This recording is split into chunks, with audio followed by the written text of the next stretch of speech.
Thierry Caillère, est-ce que c'est le moment d'augmenter les impôts? Non, c'est ni le moment de le faire, ni même le moment de le dire. C'est-à-dire que... Ah bon? Oui.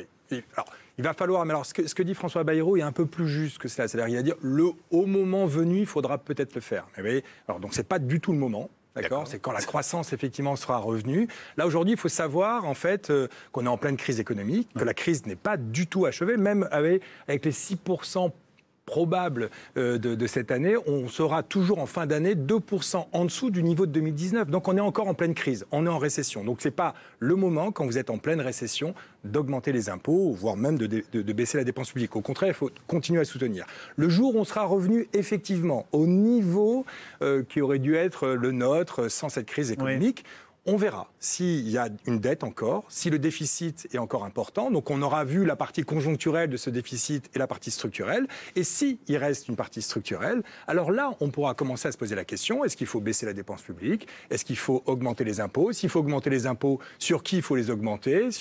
Dans quelle proportion, etc. Mais vous voyez, on n'en est pas là. Et donc, c'est pas le moment de le faire. Et il ne faut pas le dire. Pourquoi? Parce qu'on est en pleine crise. Et aujourd'hui, vous voyez, les ménages ont épargné en 2020 à peu près 90 milliards d'euros supplémentaires d'épargne. Ils hésitent à les consommer. Donc si vous leur dites, vous savez, les impôts vont augmenter, eh bien, ils vont encore augmenter cette épargne. La croissance ne va pas repartir. Et donc, vous voyez, on va rester dans un chômage de masse. Et dans un mois. Donc il ne faut ni le dire, ni le faire. Il faudra simplement donner un calendrier. Mais beaucoup y pensaient, donc. Mais il faut donner un calendrier. Il faudra dire le jour où le taux de chômage est revenu à ce niveau-là, le jour où le PIB est revenu à ce niveau-là, le jour où voilà, on commencera à y réfléchir. Mais ce n'est pas le moment. L'argumenter si ce devait être le cas, si je vous comprends bien. Mais voilà, c'est le dire. Avec des chiffres dans la colonne. Voilà, c'est donner un calendrier, mais pas un calendrier de date, mais un calendrier de mesures. Attention, tant que le PIB n'est pas à ce niveau-là, tant que le taux de chômage n'est pas revenu, tant que le taux d'emploi n'est pas à ce niveau-là, on n'augmentera pas les impôts, on ne baissera pas la dépense publique.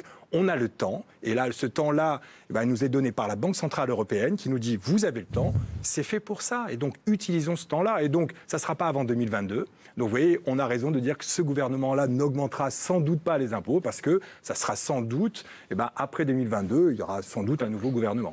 Je crois poser la question à Bruno Le Maire 2 fois par an et je dois dire qu'il a été assez constant sur les réponses qu'il m'a fait jusqu'ici, mais je ne suis pas assez naïf pour penser que pour autant ça ne puisse pas arriver.